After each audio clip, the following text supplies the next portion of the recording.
Nick from Kinetic Collections, and I'm here talking to Joseph Motiki. Thanks very much for giving me time. No, man. No doubt. So I just got a couple questions I want to ask you. What were you doing before you got into voice acting?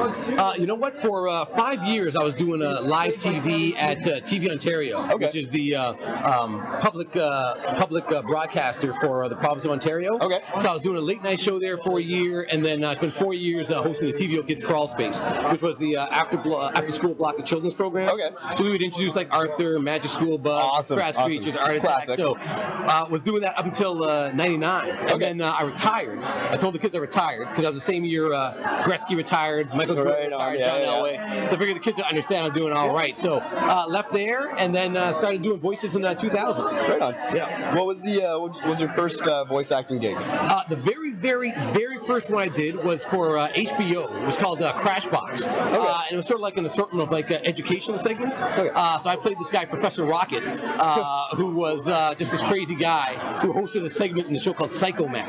Okay. So he just give like different types of like math problems and everything. Knocked that out. That was great. That was the first one. And then after that, I ended up doing Rescue Heroes and Metabots, which I'm here for concurrently.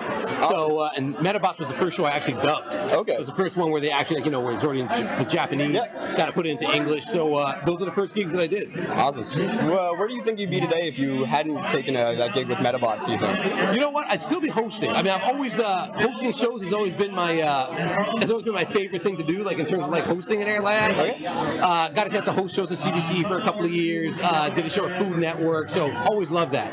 But Food Network, love it. Yeah, Food Network. Yeah, it was called Ice Cold Cash. So we got a chance to like we'd spring up a game show on people. Yeah. They think they're coming up to get ice cream from an ice cream man, but then boom, spring a game show on. That's and awesome. Stuff, good to go. Love it. But yeah, I think with with Metabots, I wouldn't have the core fan base of Metabots is like super dedicated. Absolutely. And I think you find out with like a lot of the anime and stuff, right? Like they love the show. They love the show. So I think I'd still be doing like other programs like that. Okay. But I wouldn't have that same connection because anytime I talk to somebody about like anime shows, like Metabots is always like top of the list. So and I wouldn't want to be without those guys. So I mean, I know the hardcores. I know myself. I had my dad building me a Metabots costume, and that was 1 year at range. Oh man. Yeah. Did it? Yeah, it was pretty bad. What was it made out of? Mostly foam, actually, and some PVC pipe for the cannons there. Right. That's One last question, just kind of a more fun one here. Yeah. Two toppings, not including sauce and cheese. How's your pizza gonna look? My pizza, hot peppers. Hot peppers? I like it spicy, so always get the hot peppers on there and stuff like that. And then, I need some ground beef. Yeah? Put the ground beef on there, keep it tasty and delicious, and good to go. Awesome. Well, thanks so much. And could I maybe ask you to give a shout out for Kinetic Collections? Yeah. Listen, Kinetic Collections, know you guys are doing good stuff.